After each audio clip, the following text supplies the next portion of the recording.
Dobrodošli v podkastu Gospodarske zbornice Slovenije, v katerem bomo danes govorili o eni najbolj prečih in hkrati pomembnih tem našega časa – trajnosti.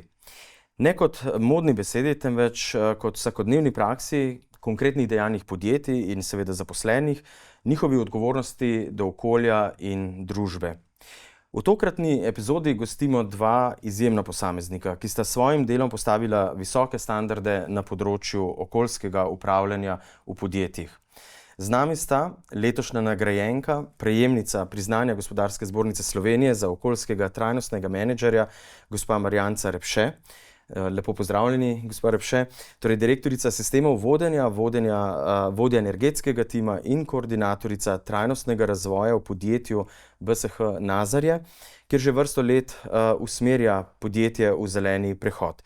In drugi naš gost je gospod Slavko Zupančič, prejemnik prvega tovrstnega priznanja Gospodarske zbornice Slovenije, ki je svojo kariero posvetil uvajanju trajnostnih praks v industriji in danes je dolgoletni vodja službe varstva okolja in skrbnik varstva okolja v farmacevtskem podjetju Krka.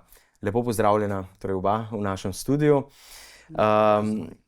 Kako v podjetjih torej spreminjati miselnost, kako najti ravnovesje med uspešnim poslovanjem in odgovornostjo do okolja, ter kako se lotevajo okoljske trajnosti v proizvodnih podjetjih in kako pomembna je pri tem vloga posameznika.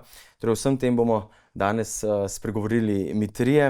In če najprej začneva, gospa Repše, z vami, najprej seveda iskrene čestitke za to res pomembno nagrado na tem področju okoljske trajnosti. Kaj vam morda za začetek ta nagrada pomeni, za vaše delo in nenazadnje tudi za podjetje BSH Nazarje? Ja, za mene osebno pomeni potrditev mojega preteklega dela, ker okolje me spremlja pri delu že več kot 25 let in s tem, ko sem bila za to priznanje oziroma sem ga dobila, je nekako potrditev mojega dela, da gremo v pravo smer. Za podjetje pa tudi je to, bom rekla, pomembno, zato da izkazujejo, da delamo zaposleni v smeri, bom rekla, izboljševanja naših okoljskih in pa trajnostnih vidikov in strategij. Tako da jaz mislim, da je to priznanje meni osebno veliko pomeni in tudi mojemu podjetju.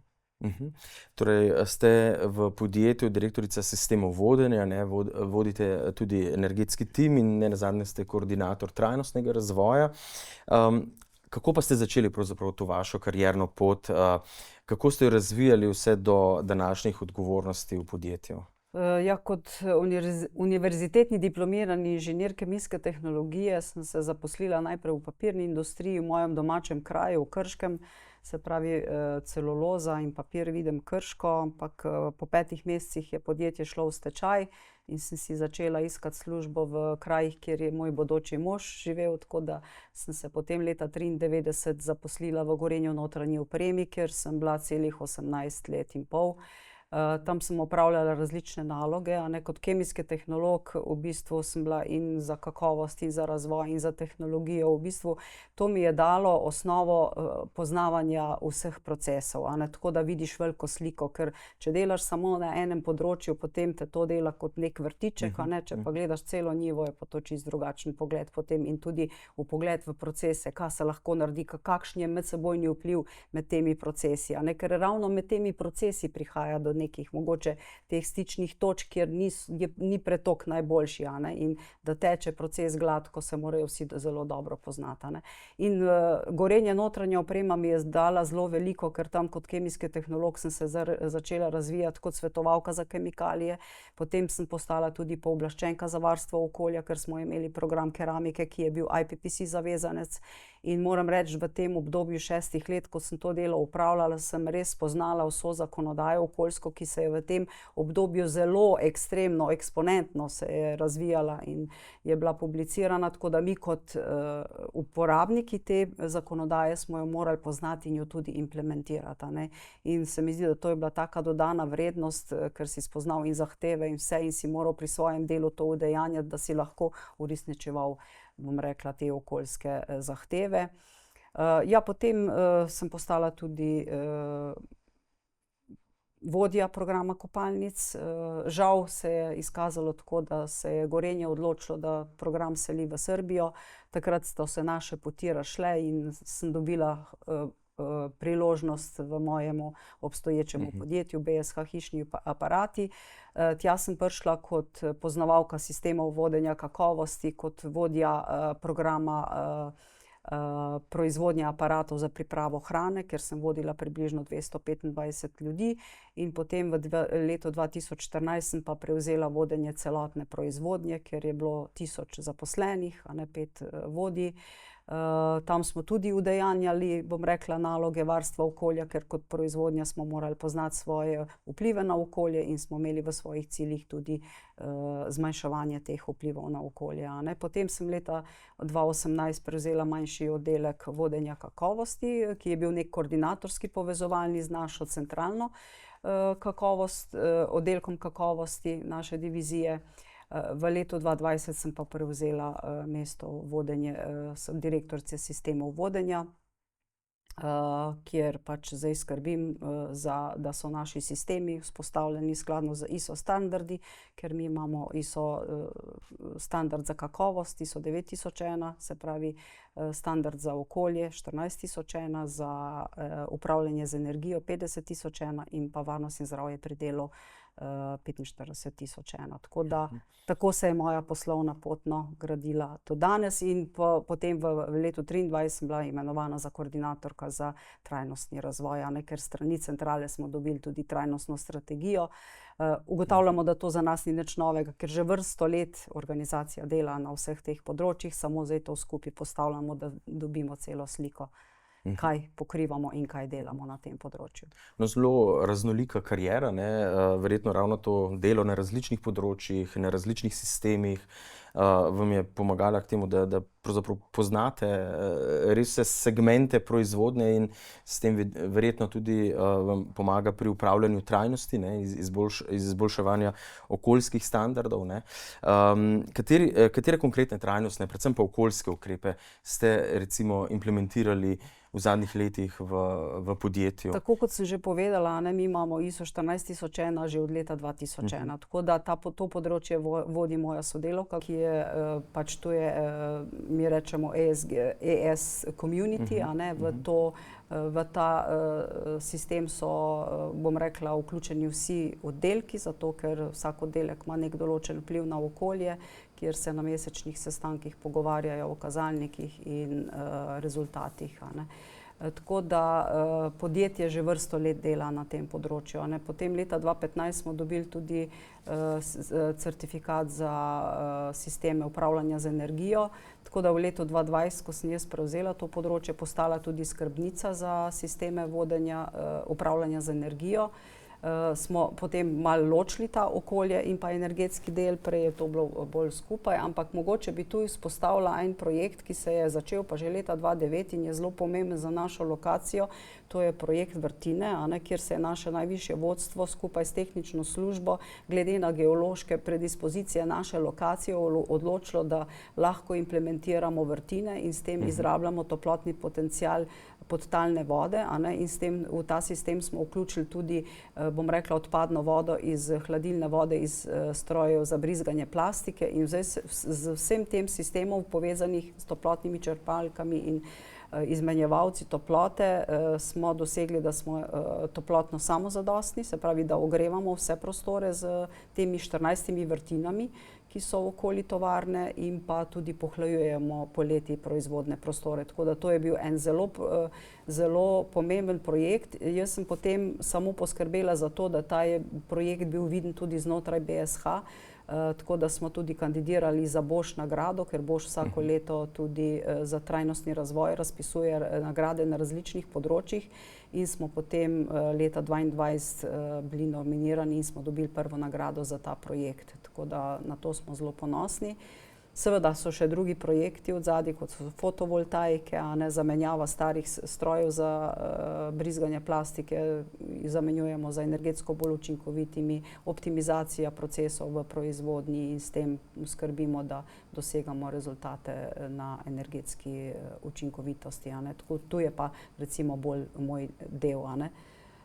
Kar se tiče pa ESG, je pa koordinacija, se pravi, da dobro poznamo našo BSH strategijo, ker pa mi, ko smo rekli, ni nič novega za nas, mi že vse to delamo, da povezujemo z posameznimi področji, kaj je v razvoju, kaj je v proizvodnji, kaj je v nabavi, tudi v procesih vodenja, ker je tu governance, in zdaj to povezujemo, da vidimo, da v bistvu, če je kakšna vrzel, ki jo moramo še izpolniti, ampak v glavnem ugotavljamo, da že imamo veliko področji pokritih, in tukaj pač gre to medsebojno sodelovanje z različnimi oddelki, da zagotovimo, da se ta strategija realizira na način, kot je bila planirana. No, omenili ste te projekte energetske učinkovitosti, torej tudi to, da ste lani s projekti dosegli pravzaprav že cilje, ki so bili sicer zastavljeni do leta 2030.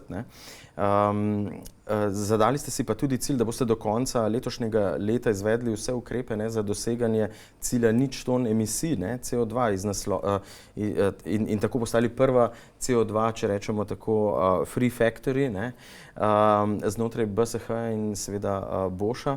Kako ste se lotili pa tega projekta? Jaz bi mogoče tukaj bila še malo bolj specifična, ker je zelo pomembno, da izkazujemo, kje bomo dosegli 0 emisij, in to je iz naslova obsega 1.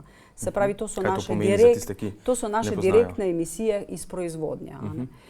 Te emisije iz proizvodnje trenutno za nas samo pomenijo uporaba našega voznega parka, se pravi osebni avtomobili vodij, ki jih uporabljajo za službene poti in osebne namene. Potem so tu naši traktorji, ki jih uporabljamo za prevoz materijala iz skladišča v proizvodnjo in gotovih aparatov v skladišče. In pa seveda v proizvodnji je samo eden povzročitelj emisij CO2, to je pa sam CO2, ki je v suhi led, ki mu pravimo, se uporablja v vzdrževanju orodij v oddelku plastike, in ko se pač ga uporabi, on pač izhlapi v zrak in moramo zagotoviti novo tehnologijo. Tako da v bistvu imamo zelo majhen nabor povzročiteljev CO2 za obseg 1 in tu moramo biti zelo specifični in poudarjati, kje želimo biti. Obseg 2, to je pa nabava energije, smo rekli, da toplotno imamo zeleno, ker imamo iz vrtin, elektriko pa imamo že od leta 2020, to je pa Bosch cilj, da kupujemo zeleno energijo, tako da mi smo 100% imamo zeleno energijo in za to poskrbi naša nabava za pogodbo z našim dobaviteljem električne energije. In to je tudi zelo pomembno, če hočemo biti CO2 free, tako kot rečemo. Zdaj, a bomo prva v BSH Bosch, ne vemo, to še moramo preveriti, nekako je pa naša seveda želja, ker lahko, da gremo vzporedno z različnimi, Bosch je veliko podjetje, ampak naša želja je te emisije spraviti na 0 konec letošnjega leta. No, gospod Slavko, vi ste prvi prejemnik pravzaprav te nagrade za okoljskega trajnostnega menedžerja leta Gospodarske zbornice Slovenije. Sicer ste pa tudi strokovnjak na področju okoljske trajnosti. Podjetje Krka je tudi veliko tehnološko zelo zahtevno podjetje in že po nekem osnovnem poslanstvu seveda družbeno odgovorno, deluje na področju zdravja ljudi, farmacije. Kako ste se pa v Krki recimo lotili upravljanja te okoljske, družbene in upravljalske trajnosti? Morda kakšen od večjih zadnjih projektov, ki ste jih izvedli? Ja, tudi družbena odgovornost ali pa trajnostno upravljanje v Krki ni neka novost, ampak ima že dolgo brado, kot temu rečemo, oziroma zgodovino. Tudi v Krki smo okoljski standard 14001 prijeli leta 2001 in to je bil tisti, bi rekel, ključen ali pa zagonski moment, ko smo začeli varstvo okolja vtkati v vse funkcije podjetja. To z leti in leti nadgrajevali v smislu stalnega izboljševanja. Tudi že trajnostno poročilo smo pripravili daljnega leta 2004, sicer bolj na interni osnovi, na osnovi GRI standardov, Potem to vgrajevali v družbeno odgovornost v sklopu letnega poročila. Skratka, to je teklo naprej. V zadnjem času seveda smo pristopili tudi k trajnosti, jo vzpostavili samo organizacijo trajnosti v podjetju, od predstavnika uprave za trajnost, potem koordinatorjev za trajnost, pooblaščencev za trajnost. Skratka, vzpostavili smo strukturo, tako da s tem, to zavest razširi res v vse pore podjetja. Projektov pa je kar veliko skozi to zgodovino. Moj prvi, ali pa kjer sem bil vključen še kot novinec, tako rekoč je bila izgradnja lastne čistilne naprave za odpadne vode daljnega leta 1991, se pravi v prejšnjem stoletju, ki še zdaj uspešno deluje. Potem je tu v teku, ravno v zaključku, zopet en zelo velik projekt izgradnje nove čistilne naprave na novi lokaciji, prav tako za odpadne vode. Na energetskem področju, podobno kot BSH, vlagamo velika sredstva oziroma izvajamo številne aktivnosti. Mogoče eden tak zadnji je izraba odpadne toplote odpadnih vod, ker smo imeli sorazmerno visoko temperaturo, jo zdaj podhlajujemo in izrabljamo to energijo. Elektrifikacija voznega parka, imeli tale projekt, ki sem ga omenil, je dobil tudi nagrado kot energetski projekt leta, imamo tudi energetskega menedžerja leta in podobno. Tako da skratka aktivnosti tečejo na vseh področjih. Morda vprašanje za oba, s katerimi izzivi se pa najbolj soočate pri uvajanju teh trajnostnih nekih praks v vajinih podjetjih? Kako ste se z njimi spopadli? Kje so šibki členi? Zdaj, če gledam celotne vplive na okolje, organizacije se najprej osredotočamo na svoje direktne vplive. To, kar gre od nas, so to odpadki, emisije, hrup, odpadne vode. Potem so pa tu posredni vidiki, ki jih mi pa povzročamo z nabavo svojih materialov za naše produkte in potem pri naših kupcih. Kje vidimo mi, se mi zdi, da je v tem obsegu 3 je največji, kjer je pa tudi največji vpliv. Recimo pri nas smo izračunali že vplive obsega 3 naših produktov, ki jih proizvajamo. Se upravičujem, obseg 3 pomeni zajema? Obseg 3 so vse posredne emisije, ki jih povzročamo mi, ali z nabavo materijala, ali transporta, se pravi, da pripeljamo ta material v proizvodnjo, ali potem transport od nas produktov do kupca.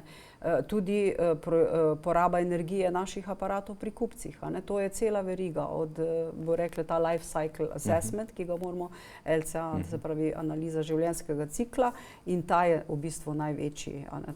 Tako da te naše emisije, ki jih moramo zdaj na nič spraviti, so, bom rekla, zelo, zelo majhen delež v primerjavi z temi emisijami, ki jih pa mi posredno povzročamo. In tukaj vidimo recimo pri aparatih, ki morajo zagotavljati neke mehanske lastnosti, zelo težko najdemo te nadomestljive materiale. Mi imamo cilje na področju obsega 3, kaj v produktih, reciklabilnost, vsebnost reciklata, trajnost aparatov, tudi podaljšujemo življenjsko dobo, zanesljivost aparata, vse to, da bi zmanjšali frekvenco recimo porabe ali pa seveda prodaja se, želimo, da jo povečamo, ampak posamezni produkt, da je pa dlje časa pri kupcu in da zagotavlja njegove, bom rekla, osnovne funkcije, ki jih. In tukaj je za nas največji izziv, kako najti nadomestne materiale. In bom rekla, da je zelo pomembna včerajšnja tema na dogodku Gospodarske zbornice, Okoljski dnevi gospodarstva, krožno gospodarstvo,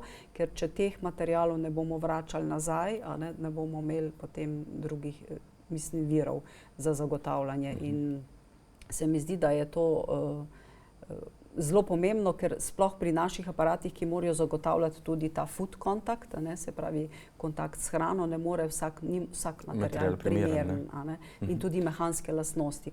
Tako da tukaj je mogoče, kaj je na trgu na voljo, ravno to, kar omenila, da pač s temi materiali, ki so neki mogoče tudi biorazgradljivi ali da imajo manjši, bom rekla, ta ogljični potencial, je tu neki izziv, take materiale najti na trgu. v farmaciji? Izpostavil bi, da govorimo danes o enem segmentu trajnostnosti in to je naravnem okolju. Ne? Obstajata potem še dva, socialno in pa upravljanje. In na tem področju naravnega okolja je gotovo so osnove, to, kar je že kolegica izpostavila, čiščenje odpadnih vod, zmanjševanje emisij v zrak, ustrezno ravnanje z odpadki, zmanjševanje hrupa in podobno. In v bistvu uporaba najsodobnejših tehnoloških postopkov na vseh teh področjih, zmanjševanje tega na viru in podobno. Ja, zadnji izzivi seveda pa se ta zavest oziroma te zahteve vežejo oziroma širijo po dobaviteljski verigi in tukaj so v bistvu glavni izzivi za prihodnje. Tako da zadnje aktivnosti ali pa, ki so bolj vezane na trajnost, so ravno to na embalažnih materialih, uporaba reciklatov, vračljiva embalaža do dobaviteljev in podobno. Skratka, to bi bilo moje naslednje vprašanje, pravzaprav ste mi položili besede na jezik. Kako vključujete te vaše trajnostne programe in v cilje seveda dobavitelje, vaše partnerje poslovne? Na kakšen način negujete ta odnos in jih izbirate, bom rekel, postavljate neke standarde tudi njim navzdol? Ja, dobavitelje smo že skozi celo zgodovino zbirali zelo na osnovi kvalitete.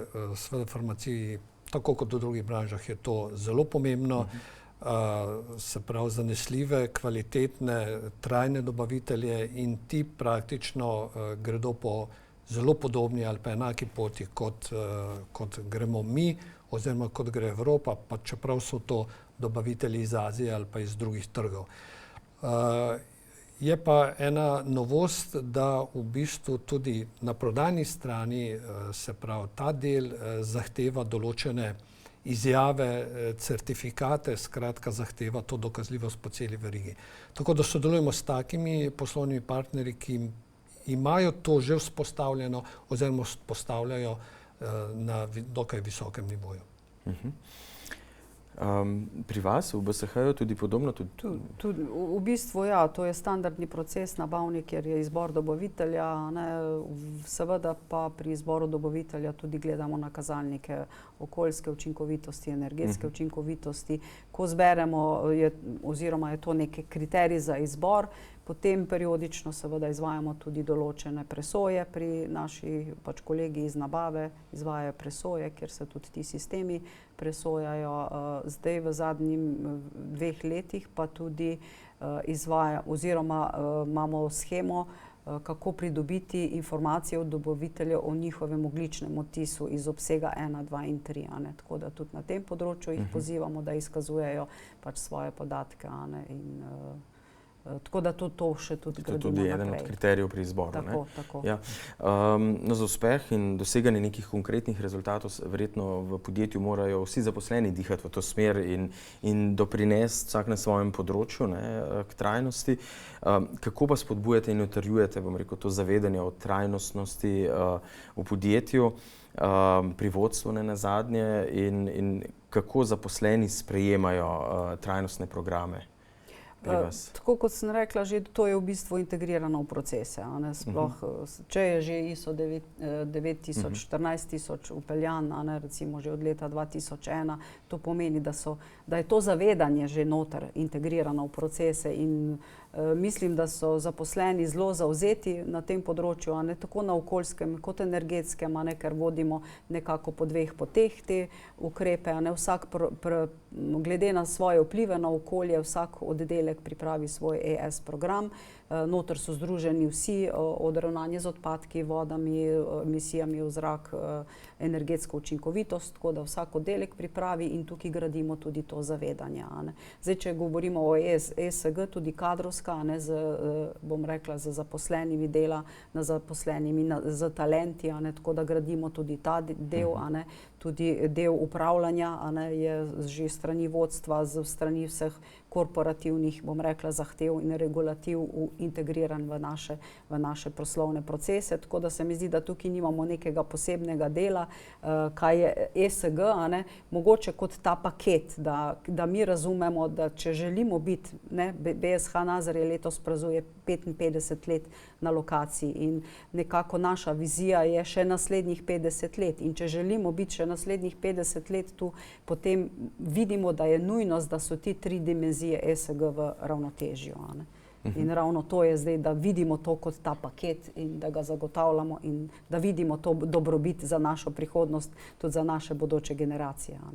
No, izvolite. Kot sem že prej izpostavil, da smo ta sistem trajnosti vzpostavili, to organizacijsko strukturo, da so v tem našem odboru oziroma koordinatorji za trajnost praktično čisto vseh segmentov dejavnosti, od prodaje, marketinga, od nabave, skratka proizvodne, skladišč, to je preko skupina, ki vključuje vse segmente.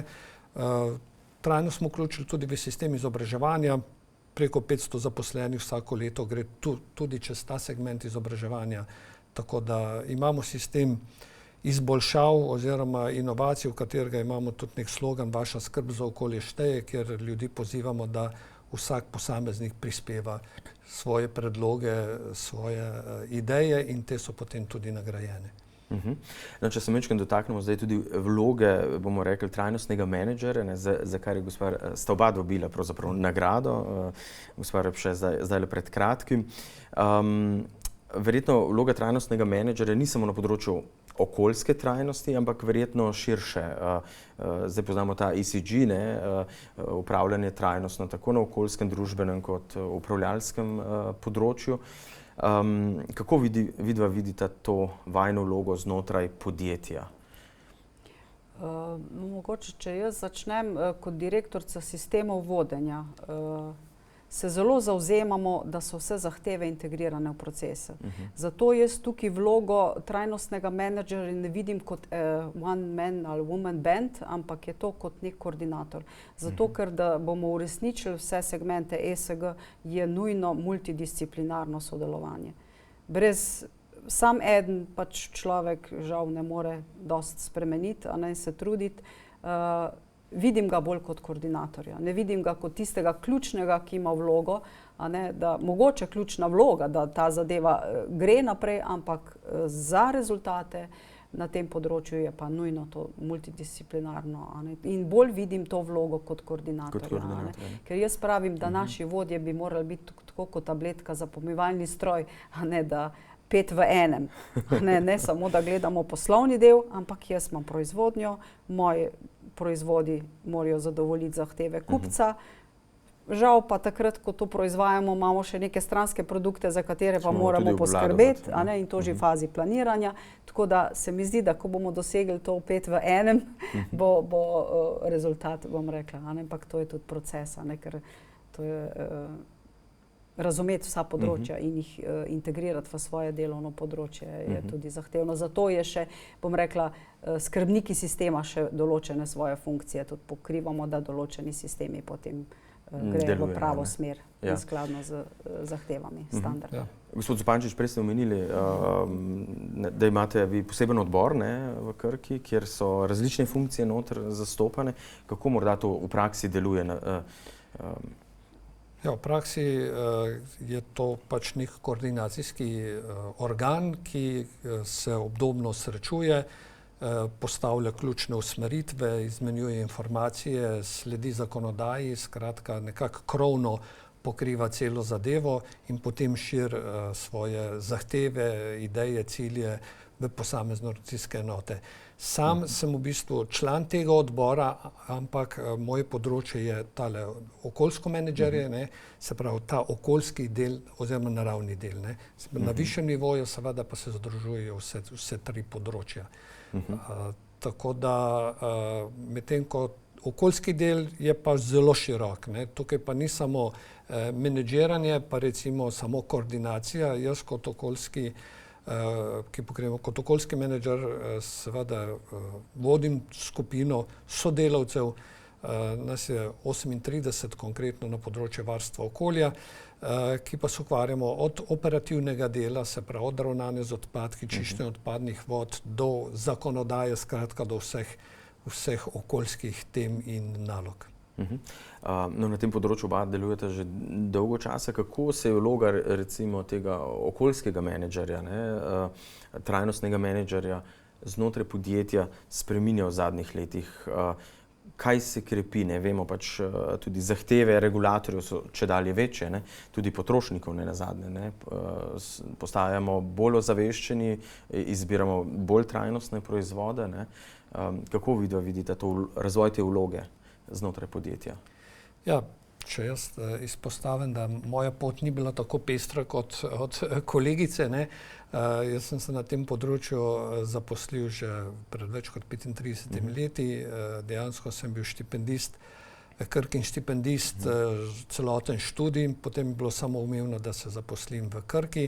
Splet okoliščin je potem nanesel, da sem začel od prvega dne na področju varstva okolja in seveda celo kariero oziroma celo pot posvečam varstvu okolja.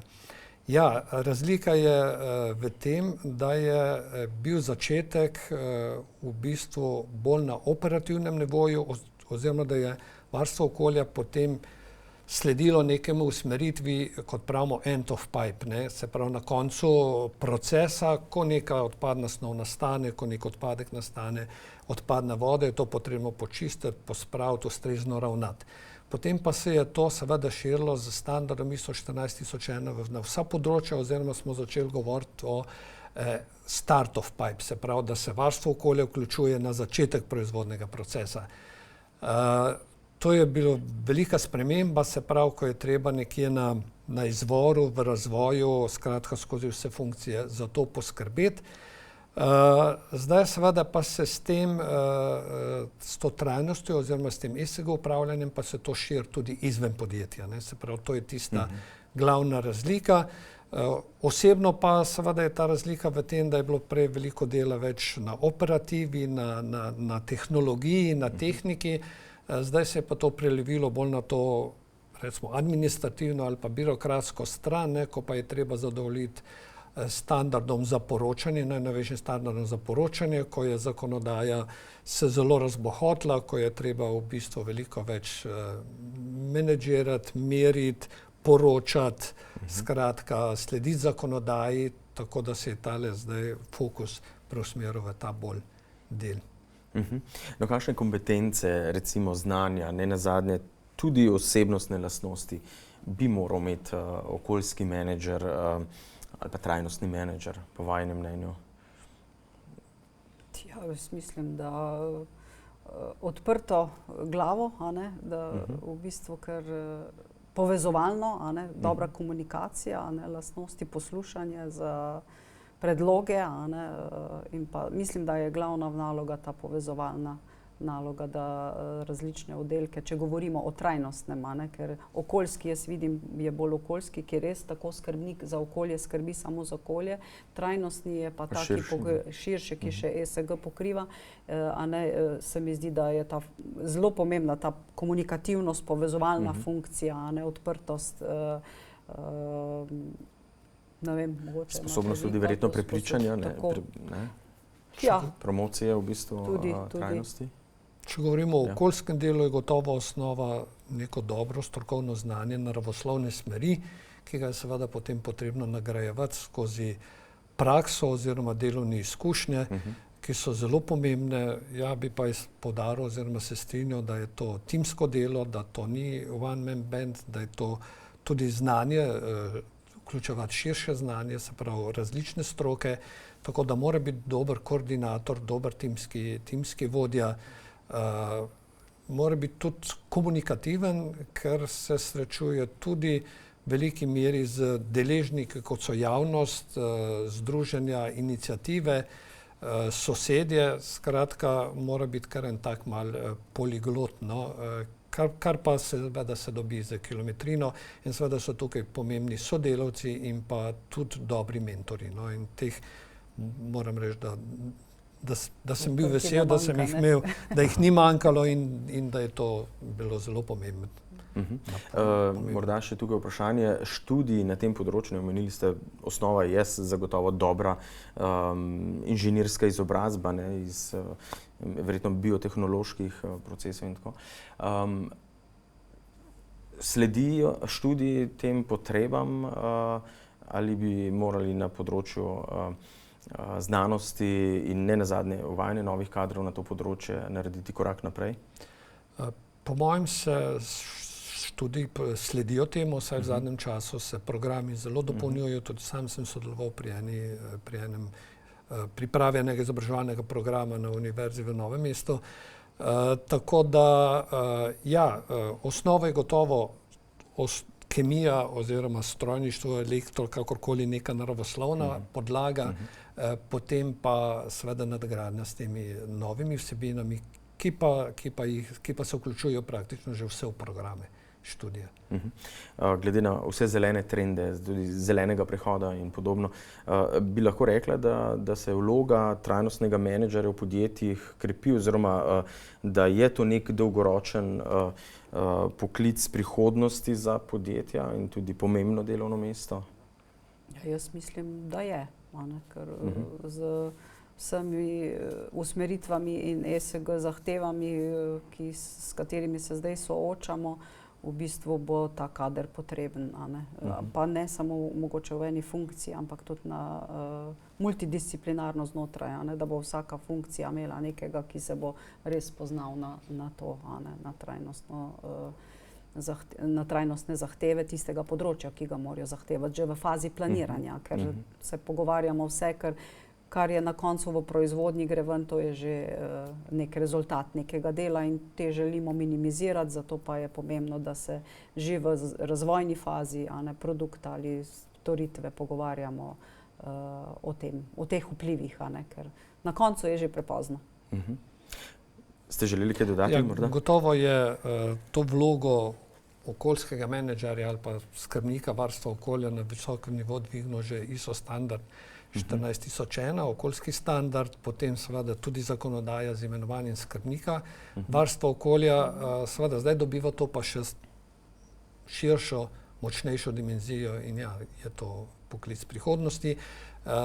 Je pa to poklic, ki ponavadi raste znotraj podjetja, se razvija, ker nekako trajnostni ali pa okoljski menedžer mora zelo dobro poznati delovanje podjetja, od proizvodnje od razvoja do proizvodnje skozi, mora poznati vse procese, da potem res lahko to vodi in upravlja. Če se morda dotaknemo še zelenega prehoda, o njem se veliko govori, poleg digitalizacije. Videli smo v Evropski uniji, smo bili na nek način kar precej nepripravljeni na določenih področjih. Ambicije so bile zelo visoke, naprimer še posebej na področju mobilnosti. Želje so bile, da bi imeli motorje na električni pogon brez fosilnih goriv že do leta 2040. Vidimo, kaj to pomeni za industrijo in celotno gospodarstvo. Na drugi strani pravzaprav nismo imeli nekih ustreznih sredstev, realne časovnice. Tudi elektroindustrija ni bila na to enako pripravljena, kot so bili ambiciozni cilji na področju okolja. Kako vidva gledata na ta zeleni prehod v gospodarstvu? Kaj bi morali morda delati drugače, da bi bil ta hitrejši, bolj učinkovit in ne nazadnje tudi, da bi šlo, ohranjanje okolja, prizadevanje za manjši ogljični odtis z roko v roki tudi z razvojem gospodarstva? Ta zeleni prehod, podobno izrazoslovje, ki se uporablja v zadnjem času, je razumljeno ponavadi zelo različno. Dejansko je postalo na eni strani kar religija sodobnega časa.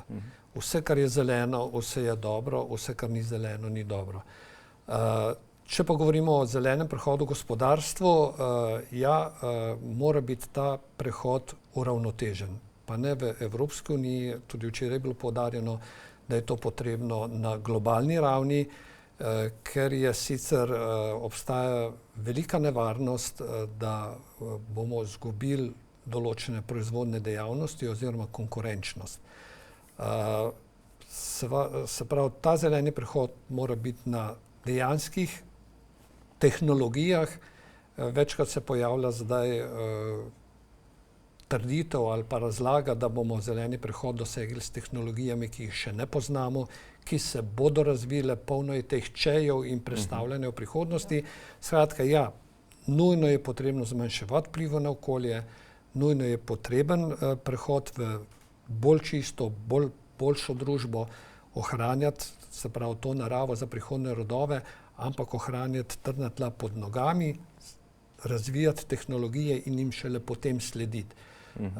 Tako da to je v bistvu glavno in industrija vedno gre po teh korakih oziroma sloni na realnih tleh. Je pa seveda zelo dobro ste to povedal, bom rekla, kakor že standard 14000 zahteva, da že v fazi planiranja razmišljamo o tem. Potem se ne bi toliko pogovarjali o zelenem prehodu, če bi že zeleno razmišljali v fazi planiranja določenih tehnoloških postopkov. Tako da jaz mislim, da ta miselnost, da preventivno razmišljanje že v fazi razvoja tehnologije ali produkta nas bo potem tudi mogoče malo razbremenilo tega zelenega prehoda, ker pač ne bo potreben, ker smo že v prvotni fazi o tem razmišljali. Tako da to je nujno, ta preventivni pogled. No, včasih je bila trajnost neka konkurenčna, predvsem pa marketinška prednost. Velikokrat je bil to, bomo rekli, bolj PR oziroma tako imenovan greenwashing. Kako pa je danes s trajnostjo? Se vam zdi, da danes potrošniki preverjajo, dejansko zahtevajo ne samo, da je neka, bom rekel, marketinško zbrendirana akcija nekega proizvoda, ki naj bi bil zelen, ampak da dejansko zahtevajo, da je zadaj trajnostno poslovanje, trajnostna proizvodnja proizvodov. Kako v vaših podjetjih zaznavate te spremembe na trgu?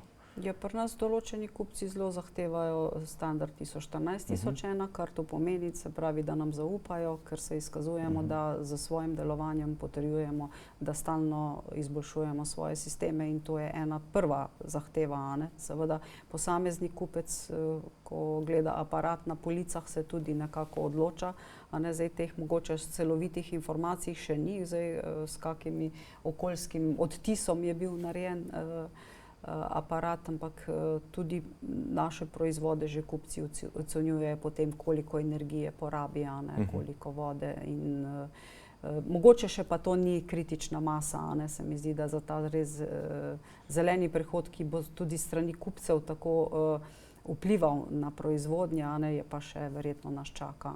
Ampak jaz mislim, da ta pogled kupca bo tudi ključnega za nas proizvajalce. Kako pa v farmaciji?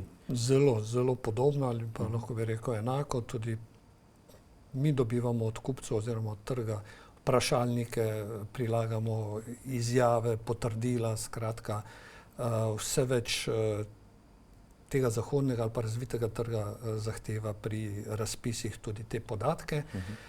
Po drugi strani se pojavljajo tudi posamezniki, ki se direktno obračajo na našo službo za odnose z javnostjo in hočejo neka navodila oziroma informacije, kako ravnati s tem, kako z drugim.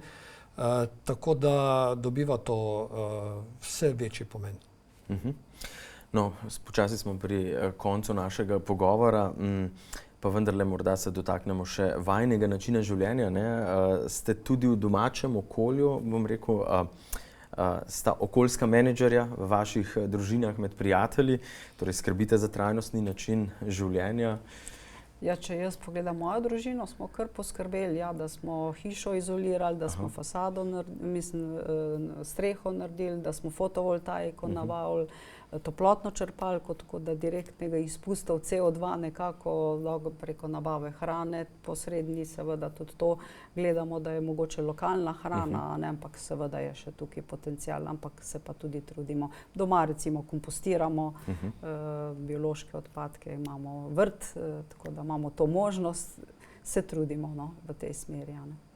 Gospod Zupančič, pri vas? Enako. To je način življenja, ki ga preneseš tudi v okolje, kjerkoli si.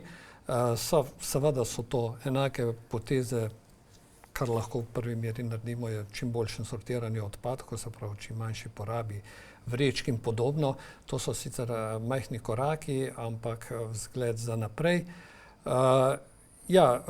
Seveda je pa varstvo okolja povezano z vlaganji, z stroški. Seveda, če sredstev ni, seveda je to zelo težko. Nimam še električnega avtomobila, pa glede na včerajšnjo razlago okrog ogljičnega odtisa električnega vozila, tudi mislim, da ni neka napaka v smislu trajnosti oziroma vplivov na okolje. Ne. Skratka, živimo glede na možnosti, glede na zahteve, bolj pa so mogoče važne zahteve. Ne. Se pravi, vedno mora biti, kot pravimo, korenček in palica. Ne. Se pravi, na eni strani izobraževanje, ozaveščanje, ampak to ne doseže vedno dovolj rezultatov. Treba je na drugi strani tudi preko nagrad ali pa kazni v bistvu doseči. Spodbujati korake naprej. Verjetno imate oba dva tudi nek poseben odnos do narave, ne? Saj predstavljamo si tako, ne, okoljskega menedžerja, da ima poseben odnos do tega. Kje najraje vidva preživljata prosti čas, najdeta energijo? Je to narava? Jaz tudi tako pravim, da ljudje smo narejeni tako malo čudno. Noben ne bi šel na dopust tam, kjer ne bi bilo svežega zraka, modro nebo, zelena narava, ne bi šel kam. Zato moramo poskrbeti za to, da vedno kamorkoli gremo, nas ta spremlja. In se mi zdi, da to zelenilo, ki ga imamo v Sloveniji, gozdovi, gore, morje, mene vse to privlači. Ne morem reči, da imam enega favorita. Ker kamorkoli greš, ko je lepo. Slovenija je lepa. Res je? Gospod Zupančič? Težko bi rekel, da je to vpliv trajnosti ali pa neke zakonodaje. To je pač bolj vpliv okoliščin, kje si se rodil, kako si živel, kako si bil vzgojen. Ja, živim na vasi, izhajam iz kmečkega okolja, še vedno obdelujem vinograd, večino časa sem v naravi, v gozdu, na travniku, na polju, skratka, živim to. Že tudi ne glede na trajnost sem rad hodil v hribe, že od majhnih nog, tako da ja, narava je tisto, kar vrača neko energijo in sprošča. Čisto za zaključek smo v rubriki Poslovni nasveti, kjer naše goste prosimo, da na koncu tudi dajo 3 nasvete kolegom, torej na podlagi svojih izkušenj, dolgoletnih, dobrih praks, ne nazadnje sta nagrajenca za to področje. Kaj bi vidva priporočila, recimo 3 priporočila vsem zaposlenim, ki so v podjetjih odgovorni za upravljanje okoljske trajnosti iz vajinih izkušenj? Kar izvolite. Če v prvi meri izpostavim, kar sem že, v bistvu je to prvo je znanje. Se pravi, strokovnost, znanje. Potem je to, potem opravimo po domače delovnost, pridnost, znatiželjnost. Ne moreš postati, pa ne samo na tem področju trajnosti, na nobenem področju ne moreš uspeti, če se ne trudiš vedno, da bi bil korak pred drugimi oziroma da bi iskal izzive. Tako da ja, znanje, delo, in pa osnovne človeške lastnosti, prijaznost, komunikativnost in ostalo. To dela čudeže, ne? Ja, bi se kar strinjala z gospodom Zupančičem. Ja, seveda, prvo je znanje, da poznamo. Če se bom spet navezala na procese, je tista preventiva. Poglejmo, jaz bom rekla, noben proces, nobena aktivnost ne more potekati, da nima nekega vpliva na okolje. Poglejmo te vplive, poglejmo, kakšni so, pa jih planiramo v taki smeri, da čim manjšega negativnega vpliva na okolje povzročajo. Ta preventivna, se mi zdi, da to je, se pravi znanje, preventiva pri planiranju, spremljanje rezultatov in potem ukrepanje. Ker pa vemo, da se učimo tudi in danes nekaj vemo, ko mogoče čez 5 let bomo nekaj več in pač popravimo tisti proces, ki smo ga imeli, tako da stalne izboljšave. Nenehno učenje in izboljšave. Gospa Repše, gospod Zupančič, hvala za obisk v našem podcastu in na Gospodarski zbornici Slovenije, da ste z nami delili vajine dragocene izkušnje. Če zaključimo z mislijo Roberta Swana, okoljskega raziskovalca, on je rekel takole: največja grožnja našemu planetu je prepričanje, da ga bo rešil nekdo drug. In jaz mislim, da je to ena lepa zaključna misel in poziv vsem, da tako kot vidva, sta sprememba v vajinih podjetjih, v vajinih okoljih, smo tudi vsi mi lahko sprememba v odnosu do okolja, tako doma kot seveda na svojih delovnih mestih in pa v podjetjih. Hvala lepa še enkrat in srečno v prihodnje. Hvala tudi vam. Hvala lepa za vabilo.